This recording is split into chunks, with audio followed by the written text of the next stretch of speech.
pendengar setia, selamat datang di PCT, podcast pertama dari Himpunan Mahasiswa Farmasi bidang PSE, Pharmaceutical Science and Education.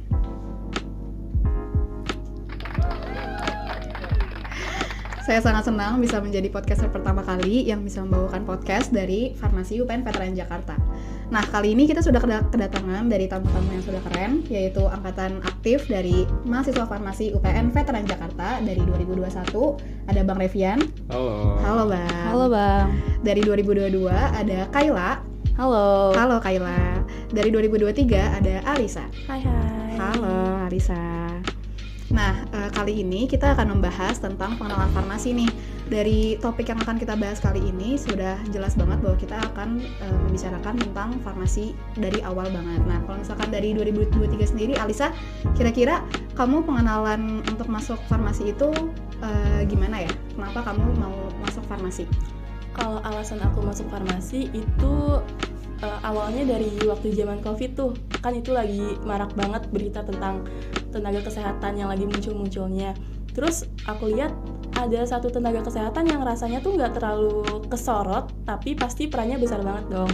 Nah, karena itu aku coba ngepoin tuh tentang profesi itu, profesi apoteker itu ya Kak.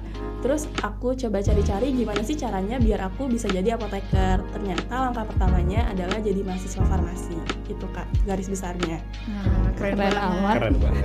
Kayaknya kita semua sama ya. Iya. Kita awalnya bermimpi untuk bisa menjadi apoteker. Jadi langkah pertama yang kita ambil adalah untuk mengikuti S1 farmasi. Nah, kalau dari Kayla sendiri ada yang beda gak?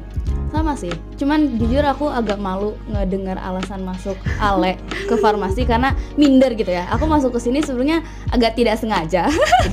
itu beda cerita. Tapi intinya pas udah ngejalanin gimana jadi mahasiswa farmasi, aku bisa nge-picture myself untuk kedepannya itu jadi apoteker insya Allah. Kalaupun misalnya kayak belum berkesempatan, mungkin akan ngejar terus tapi dalam bidang farmasi juga. Jadi kayak memang apalagi kita butuh ini kalau masuk topik yang lain, kita juga butuh di Indonesia kan kualitas kesehatannya masih agak sedikit rendah kan. Jadi kayak di sini peran apoteker, peran farmasis gitu untuk bisa ningkatin kualitas di Indonesia kesehatannya. Betul banget sih. Kayaknya mungkin sama juga kali ya. Kayaknya ada yang emang dari awal pengen masuk farmasi, tapi ada juga yang emang terlanjur kecebur gitu. Betul banget. Kita semua merasakan pengalaman yang sama. Kalau dari Bang Revian sendiri? Kalau dari aku sendiri mirip-mirip sih sama kayak Alex sama Kayla tadi. Cuman kalau dari aku lebih menekankan ke tujuan karena pengen meningkatkan taraf kesehatan di Indonesia aja sih. Karena kan ya kita kalau ngeliat dari negara-negara lain emang Indonesia masih kurang kan ya dari dalam kesehatan ya, terutama di kefarmasian dan apotekernya kan. Makanya dari itu saya pengen nih, siapa tahu saya bisa jadi bagian dari majunya apoteker Indonesia. Amin. Mulia banget, keren banget Bang, keren banget. Nah, terus kalau misalkan ngomongin alasan masuk farmasi, kita nggak bisa lepas dari perjuangan gimana kita bisa masuk ke S1 farmasi ini kan. Kan kita nggak mungkin tiba-tiba bisa langsung tanpa belajar atau kita tanpa persiapan bisa langsung masuk ke farmasi, apalagi farmasi UPN Veteran Jakarta. Nah, terus aku pengen penasaran nih, mungkin dari Bang Revian dulu kali ya sekarang. Boleh. Persiapannya dari SMA mungkin atau dari SMP mungkin untuk masuk farmasi UPN Dari bayi kali ya. Agak awal ya kalau dari baik. Mungkin kalau dari persiapan, kalau SMP jujur dulu saya cita-citanya berubah-ubah sih. Iya. Sama kan? Sama juga gitu kan. Nah, baru pas SMA tuh kepikiran kayak mungkin kita saya bisa lebih suka dan lebih bisa berandil di dunia kesehatan karena emang dari SMA tuh udah minatnya ke dalam biologi dan sebagainya yang mendekati dengan kesehatan dan kefarmasian, kimia segala macam. Jadi dulu emang perjuangannya buat dapetin farmasi ini mengusahakan sekali dengan SNM sih. Dengan jalur tersebut. Iya. Dari awal dari kelas 10 emang sudah dari kelas 10. Kelas 10 ya? Iya benar, kelas 10. Dari kelas 10 sudah mengstrategikan kayak saya sendiri mengusahakan untuk masuk SNM dengan perbaikan nilai segala macamnya gitu. Peningkatan nilai gitu. ya. Terus ketika udah di farmasi ini sendiri gimana cara ngadepinnya ya emang dari awal begitu sulit, agak terasa susah karena ternyata jauh sekali dari bayangan kan di farmasi ini, ternyata emang seberat itu. Kita tadinya mikirnya mungkin gampang karena bahasan kita awalnya di pikirannya cuma bahas obat-obatan aja, atau emang menyebar ke dalam berbagai macam jalur ilmu gitu kan. Iya betul. Secara general sendiri kan kita tadinya benar kata Bang Revian. Tadi kita mikirnya cuma obat-obatan, tapi kita kan ternyata pas udah nyampe sini paham bahwa farmasi itu bukan cuma bahas obat-obatan, tapi tentang makanan juga, dia tentang kosmetik juga, apalagi kosmetik yang sedang di tren banget sekarang. Oke, balik lagi tentang kali ini kita akan membahas tentang gimana pengalaman kita sebagai mahasiswa farmasi itu sendiri di UPNPJ. Waduh. Nah mungkin sekarang kan aku sendiri sebagai angkatan 2022 sama Kayla semester 4, terus Bang Revian semester 6 dan Alisa sendiri semester 2.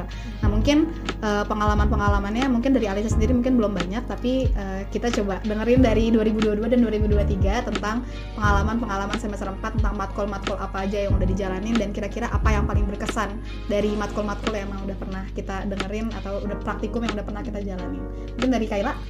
Oke, mungkin kalau aku ngomongin semester 4 dulu ya. Jadi kayak semester 4, semester genap sih ya. Kita semua lagi semester genap itu sangat amat hektik. Apalagi semester 2, kita merasakan semester 2 ya.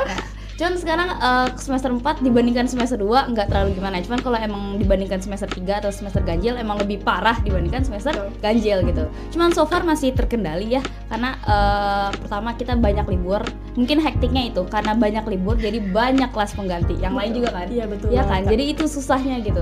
Dan kayak ups and down-nya tuh banyak banget karena materinya tuh mungkin dari semester 3 kayak udah dari semester berapa ya kita farmasi banget gitu. Waktu semester 2 kayaknya udah semester 2 semester 2 farmasetika. Iya, jadi kayak semester 4 ini karena udah farmasi banget, jadi kayak dan istilahnya kayak too much information yang kayak harus kita terima gitu. Jadi kayak agak overwhelmed tapi masih aman gitu. Mungkin untuk kedepannya kayak aku pribadi masih nyari-nyari pace untuk belajar yang enak gimana karena sekarang kita baru TM 5 ya. Ya udah mau UTS ya.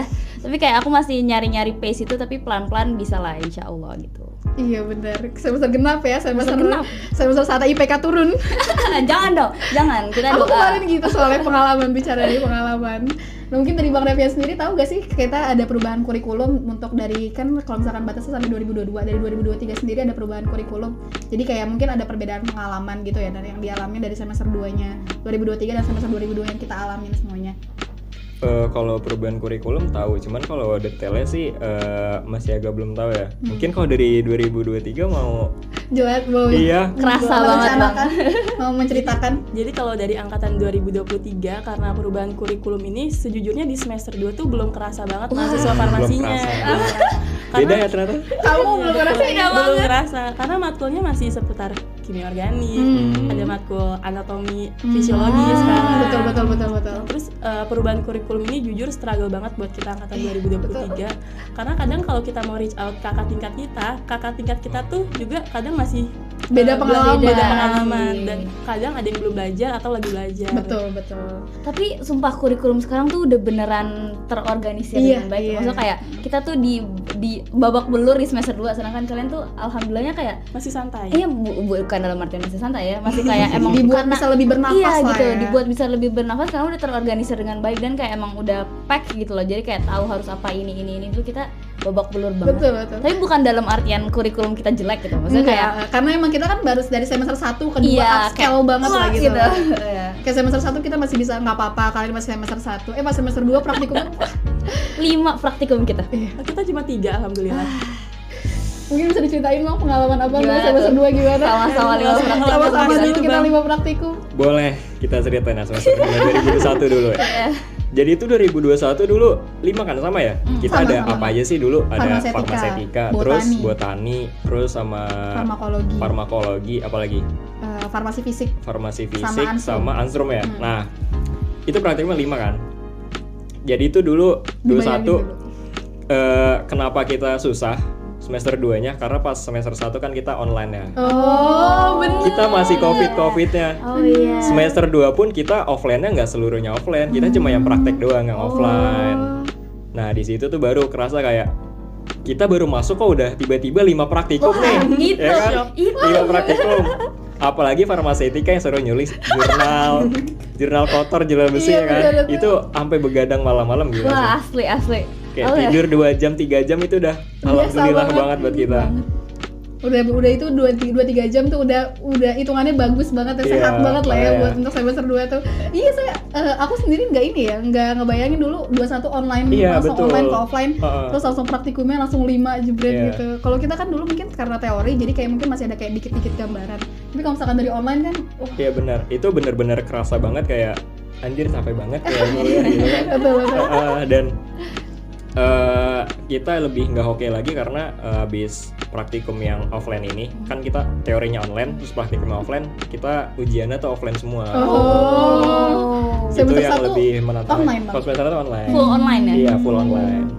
Makanya jadi kayak adaptasi susah banget gitu dulu pas semester 2. Cuman pas kesini-sini kayak kita udah tahu kan ternyata semester genap tuh emang lebih susah daripada semester ganjil, lebih berat. Jadi kita udah mengantisipasi duluan gitu sih. Effortnya emang udah harus ditingkatin ya pas semester genap ya Bang ya.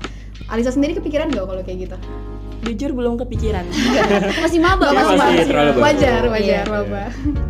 Gak apa-apa. Nah terus kalau misalkan udah ngomongin perjuangannya berarti kita kayak punya ini gak sih kayak harapan kita terhadap farmasi itu sendiri. Mungkin untuk yang kali ini lebih ke komunitas dulu kali ya, kayak tentang komunitas farmasi sendiri dari Kayla gimana? Hidupku, visi dan misi kayak aku mau punya positif impact ke diri aku sendiri dan ke orang lain gitu. Dan aku kayak selalu mengedepankan prinsip itu. Jadi kayak dengan aku masuk ke farmasi ini aku punya harapan bisa ya itu nge-share positif impact ke diri aku sendiri sama ke orang lain gitu di dalam bidang farmasi untuk kedepannya kayak bisa ningkatin kualitas hidup tadi yang udah dibahas juga, kualitas kesehatan di Indonesia gitu yang karena kita gitu yang akan hidup di Indonesia nih untuk di kedepannya gitu, bukan kayak cuman anak-anak kita atau orang-orang tua kita, tapi kita semua gitu. Jadi kayak ya kita bikin bareng-bareng deh, kita kayak bangun environment yang positif gitu, yang enak untuk kita tinggalin gitu. Keren banget, aku dengar kamu kayak wow, aku bahkan tadinya kayak nggak tahu sebenarnya komunitas tuh lebih ke aku nggak sedalam itu, tapi kamu keren banget. Kalau dari Alisa mungkin? Jujur aku belum tahu sih Kak jawabannya apa, karena belum terlalu banyak belajar tentang komunitas farmasi kan. Iya betul. Jadi mungkin kalau misalkan untuk sebagai tambahan komunitas farmasi sendiri nanti kita ada farmasi klinis dan komunitas ya. Jadi nanti mungkin kalau misalkan klinis dan komunitas lebih ke rumah sakit ya. Rumah sakit ya Bang, betul. Kalau dari Bang Revian sendiri tentang komunitas farmasi gimana Bang? Oke, kalau mungkin harapan komunitas farmasi sendiri ya, mungkin harapan kedepannya kalian ngerasa nggak sih kalau farmasi ini kayak masih kurang terpandang? Iya, benar. Di mana-mana. Betul Bang. Bukan cuman di mungkin kita sekarang bahkan kita udah masuk farmasi aja kita masih ngerasa itu kan, apalagi kita sebelum memang nggak ada di farmasi kan, itu udah merasa ini kurang banget keberadaannya. Nah mungkin kalau harapan kedepannya sih ya orang-orang bisa lebih mengerti lagi lah tentang pentingnya kefarmasian itu gimana. Kan kita juga belajar tentang soal medikasi segala macam kan, dan itu memang penting banget buat warga biasa aja. Terus dan mungkin yang lain lagi yang penting juga hak kefarmasian kali ya. Dan kita sebagai tenaga kerja maksudnya sebagai apoteker nanti kan kita juga ada dibahas yang kemarin tentang RUU apoteker segala macam itu. Iya. Nah mungkin dari situ sih, dan hak kefarmasian yang mungkin harus lebih tingkatin lagi. Mungkin kalau di luar, kalian tahu nggak kalau di luar itu apoteker yang kerja di luar negeri dia itu digaji menurut nilai-nilai dari health insurance-nya. Maksudnya gitu. Gimana tuh Bang? Jadi di luar negeri itu apoteker itu dinilai berdasarkan dari penilaian health insurance. Jadi dia dari negara menyediakan borang-borang penilaian tentang apoteker tersebut, dan mereka digaji dari itu, bukan cuma dari UMR atau sejenisnya. Jadi lebih jelas gitu. Iya, betul. Dan jadi dengan hal itu nanti apoteker ini bisa lebih meningkatkan lagi kompetensinya. Dia bisa dapat gaji yang layak dengan apa yang dikerjakan. Lebih motivasi ya, betul. Jadi karena mereka mendapatkan apa yang mereka pilih. Iya, betul. Betul. Nah mungkin tadi kita udah bahas tentang harapan-harapan kita, tentang perjuangan kita masuk farmasi gimana, terus tantangan-tantangan dan pengalaman kita gimana di farmasi. Mungkin ke depannya aku penasaran nih, kalian sebenarnya nanti dari farmasi ini mau masuknya kemana sih? Karena kan kita ada banyak bidang-bidang gitu kan. Berat. Kayak ada farmasi klinis komunitas atau industri yang paling utama dibagi dua bagian kayak gitu. Mungkin dari Bang Revian yang kira-kira yang masih mendekati. Kalau dari aku sendiri bayangannya mungkin bakalan masuk farmasi industri kali ya. Keren banget lah industri. Soalnya banyak pertimbangannya. Yang pertama, dulu saya mikir kalau kita harus bantuin orang tuh kita bisa masuk ke farmasi klinis ya. Ternyata setelah saya pikir lagi, kalau kita mau bantu, ternyata nggak harus masuk farmasi klinis, nggak harus jadi apoteker yang di rumah sakit terus-terusan. Ternyata kita bisa membantu orang-orang di industri dengan cara R&D, terus kita ngembangin obat baru segala macamnya begitu. Karena emang di setiap perusahaan kan wajib ada apoteker juga ya. Benar. Kalau Kayla sendiri? Udah sebenarnya ini masih semester 4 banget langsung ditanya kayak gini ya. Tapi nggak apa-apa. Aku sebenarnya udah ada bayangan sama kayak Bang Revian. Aku juga ngerasa lebih tertarik ke farmasi industri gitu. Karena kalau tadi Bang Revian lebih ke yang formulasinya, aku tuh malah industri bukan bagian formulasi. Maksudnya yang kayak lebih ke lab-labnya gitu. Bisa kayak in siliconya dan kawan-kawannya gitu. Jadi kayak tapi bukan menutup kemungkinan aku mau nyoba hal yang klinis gitu. Kayak yang lainnya aku tetap pengen nyoba komunitas, klinis, bahan alam karena sebenarnya seru-seru aja gitu. Cuman kayak emang dari teman-temanku, dari dosen-dosen bahkan pada bilang kayak aku mungkin lebih tertarik ke dalam bidang-bidang kimia gitu, kimia sama industri gitu sih. Kalau dari Alisa sendiri, mungkin masih semester 4 masih ngawang-ngawang. Alisa mungkin kayaknya masih bingung ya. Lebih ngawang, tapi ada kebayangan nggak? Ada dari aku yang mungkin belum terlalu banyak dapat paparan insight apa aja gitu profesinya. Aku tuh udah punya bayangan kalau aku kayaknya bakal lebih tertarik sama kayak Bang Revian dan Kak Kayla lebih ke industri ya. Sama tiga-tiga industri ya. Khususnya di bidang R&D. Soalnya aku tertarik sama pengembangan sama inovasi formulasi obat baru aja. Itu aja sih.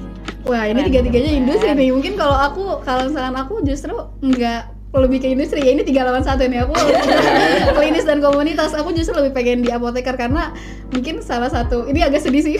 Karena kan emang aku kan awalnya pengen jadi kayak dokter gitu kan, kayak mungkin banyak kayak emang anak farmasi yang tadinya emang masuk ke dokteran tapi ya emang udah masuk di sini dan emang aku suka juga di sini. Jadi aku pengen ngedalemin tentang apoteker, klinis dan komunitas. Jadi kayak kita benar-benar dekat sama pasien-pasien gitu loh. Kita bisa ngebantu mereka, kita bisa ngawasin emang mereka dari awalnya gimana, sakitnya gimana, terus ntar kita apa yang bisa kita lakuin buat mereka. Jadi aku pengen lebih kayak gitu sih.